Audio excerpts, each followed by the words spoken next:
నమస్తే భావత్ మీడియాకి స్వాగతం. పీర్జాదిగూడ మున్సిపల్ కార్పొరేషన్ పరిధిలోని 6వ division survey number 199 weaker section కాలనీలో రెవెన్యూ సిబ్బంది అక్రమ నిర్మాణం పేరిట చేపట్టిన పేదల ఇండ్ల కూల్చివేతల ఉద్రిక్తతకు దారితీసింది. గత 25 ఏళ్లుగా ఇక్కడ నివాసం ఉంటున్నామని, మాకు ఈ చిన్నపాటి రేకుల ఇల్లే జీవనాధారం. ఆటో నడిపించుకుంటూ కూలి పని చేసుకుని కాలం వెళ్లదీస్తున్నాం. మా ఇంటిని కూల్చొద్దంటూ బాధితులు ఐష్రత్ బేగం, మహమ్మద్ గౌస్ల కుమారుడు షానవాజ్ పెట్రోల్ పోసుకొని చస్తామంటూ హెచ్చరించారు. స్థానిక అధికార కాంగ్రెస్ పార్టీ నాయకులు పరమేష్, కరీంలు మా వద్ద 3 లక్షలు డిమాండ్ చేశారని, మాకు అంత స్తోమత లేదని, కాళ్లు పట్టుకున్నా కనికరించలేదని బాధితులు ఆరోపించారు. డిమాండ్ చేసిన డబ్బులు ఇవ్వలేదన్న కారణంతోనే మాపై కుట్రపూరితంగా తప్పుడు సమాచారం ఇచ్చి మేడిపల్లి మండల రెవెన్యూ అధికారులను ఉసిగొల్పి నిల్వ నీడ లేకుండా చేయడం దుర్మార్గమని వాపోయారు. పేదవారిపైన మీ ప్రతాపమా అంటూ తమకు న్యాయం చేయాలని సంబంధిత అధికారులను కోరుతున్నారు.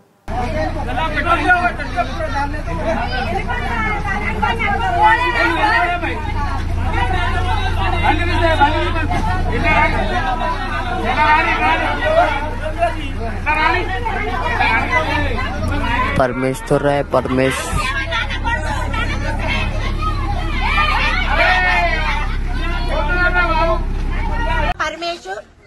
కరీం ఇద్దరు కలిసి మాకు 3 లక్షల డిమాండ్ చేసిరు. మేము ఇయ్యలేదని మా ఇల్లు కూలగొట్టి వచ్చి మేమేమో ఆటో నడిపించుకొని బ్రతికేటోళ్ళము. మేము ఎక్కడి నుంచి 3 లక్షలు తెచ్చి ఇవ్వాలి సార్? మేము అప్పులు చేసి మేము కట్టుకుంటున్నాం. మా బాబు పెట్రోల్ వేసుకొని కాల పెట్టుకుంటుండు. అమ్మ చిన్న పిల్లలు ఉన్నారు, ఆ పిల్లలు ఎడిపోవాలా? ఏం చేయాలా? మేము 3 లక్షలు ఇస్తాం. మంచిది లేకుంటే మా ఇల్లు కూల కొడతారా? మేడం దగ్గర పోయి మేడం దగ్గర కంప్లైంట్ ఇచ్చిరంట.